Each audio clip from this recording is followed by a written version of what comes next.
This is a revised analysis of the downward acceleration of the World Trade Center Building 7, which collapsed in a manner suggestive of controlled demolition on September 11, 2001. My earlier analysis, which is posted on YouTube under my own name, was based on the best information I had at the time, but I now have been able to improve on my results using new information available in the recently released NIST final report on Building 7.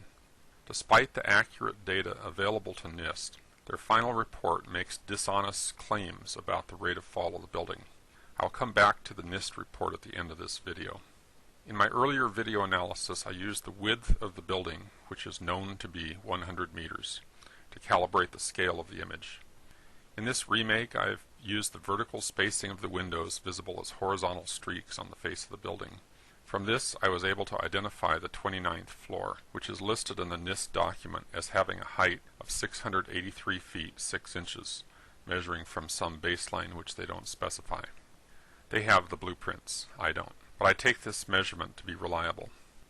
The other measurement they give is the height of the roof line, which they state is 925 feet 4 inches above their baseline. The difference of these two heights converted to meters is the basis for the calibration of this video. The actual measurements were done exactly as before. The cursor was placed on the corner of the building and marks were placed frame by frame. The built-in functions of the Physics Toolkit software capture the positions and times of these marks in a data table from which it computes and displays various kinds of graphs. I'm here plotting velocity as a function of time. The slope of this kind of graph gives the acceleration. Notice that the data hovers close to 0 for nearly a second, and then it drops precipitously. From the moment of the drop, the slope of the line appears essentially constant for about 2.5 seconds. By marking two data points, the program can compute the best straight line to fit the data for the linear portion of the graph. The slope of the line is the acceleration. Down here at the bottom, the computed acceleration is shown, minus 9.885 meters per second squared. The minus sign indicates downward acceleration. The acceleration of gravity for New York City is 9.802 meters per second squared, so the measured acceleration is within 1% of the acceleration of gravity. Given the graininess and size of the image, 1% is not a significant difference from the actual acceleration of gravity. So the most accurate way to characterize the result is to say the acceleration of the building is indistinguishable from freefall. Notice that a little after the 3-second mark on our graph, about 2.5 seconds after the building drops, the acceleration ceases to be uniform. This indicates that the falling building is starting to encounter more resistance. Any measurement of the average acceleration that continues for more than the first 2.5 seconds of fall will show a lower average acceleration, masking the fact that for a significant 2.5 seconds, the building was in literal freefall. Freefall can only be achieved if there is zero resistance to the motion. In other words, the gravitational potential energy of the building is not available to crush or deform anything. During freefall, all of the gravitational potential energy of the building is being converted into kinetic energy and nothing else. Any breaking, bending, crushing, or pulverizing of the building components is occurring without the assistance of the free-falling portion of the building. Any force the top portion of the building might exert on the lower portion would be reflected in a reaction force that would produce an observable slowing of the rate of fall. A reaction force is observable in this graph only in the last seconds when the velocity strays from the straight line. Let's return to the NIST final report on WTC-7. I would like to clarify one thing right away.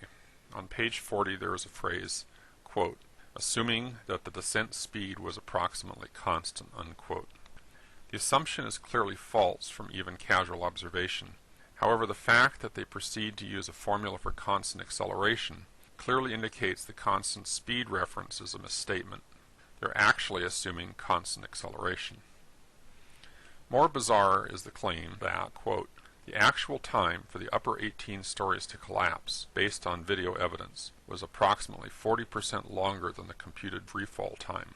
If you start with a 40% increase in the time of fall and work backwards to compute the effective acceleration, their claim is equivalent to saying the acceleration of the building is only 5 meters per second squared, which is 51% the acceleration of gravity. Our results, however, clearly show a significant stretch of time in which the acceleration of the building is indistinguishable from the acceleration of gravity itself. In other words, complete freefall. They did not use a method that sampled the position versus time to show the velocity profile, as was done here. The NIST report uses only two data points, the supposed start of the collapse and the time the roofline disappears from view. By choosing an early starting time several seconds prior to the onset of freefall and computing only the average acceleration between that point and the disappearance of the roofline, they gloss over everything that happened in between. I'm sure they detected some movement of the roofline at the point where they started the clock as a rationale for choosing that point. Even our data here shows a tiny amount of motion in the first second. But what was going on during this time is qualitatively different from what happened moments later. The event triggering the start of their measurement could more accurately be described as precursor movement. This is like timing the acceleration of a car in a drag race, where the starting light goes on, then the driver revs his engine a few times before letting out the clutch. It may be a fair way to penalize a sloppy driver, but it doesn't say anything about the acceleration of the car once it is actually moving. This method tells us nothing about the nature of the motion itself. They merely assume uniform acceleration over a time interval in which it is clear that the acceleration is not uniform. Mislabeling their assumption to be constant speed indicates sloppy work, but asserting uniform acceleration for an interval where the building sits nearly motionless for several seconds, then drops for several seconds in freefall is beyond incompetence. It is a crude, blatant lie. The average acceleration is a meaningless quantity. It is the instantaneous acceleration that is significant, because the acceleration at any moment is an indication of the forces at work. To measure and publish a meaningless average acceleration when sufficient data and a multi-million-dollar budget are available to measure the actual velocity profile constitutes either gross incompetence or an attempt to obfuscate the issue. This is high school physics we're talking about. If they can't get the high school physics right, what confidence can we have in their multicolored, computer-animated whiz-bang simulations that tell us the exact sequence of girder failures without any physical evidence for any of it? I'm a high school teacher. I teach my students better lab practice than NIST demonstrates here.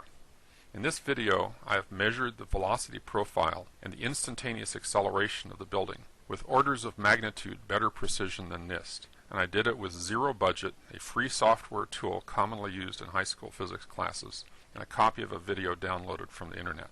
I know the guys at NIST are not incompetent. What I'm left to conclude is that their only purpose in even mentioning freefall is to muddy the water and derail the discussion. The rate of fall of the building is an embarrassment to the official theory.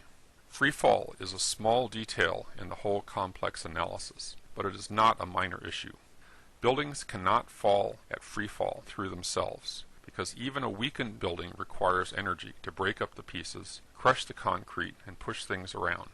When the falling building pushes things, the fall is not free.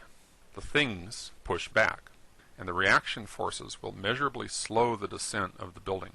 This is why one would reasonably expect crumbling structures to come down in a tumbling, halting, irregular manner. In short, the evidence is clear. We are witnessing not the collapse of a building, but its demolition. And we have received not a report from an independent scientific investigation, but a cover-up by a government agency.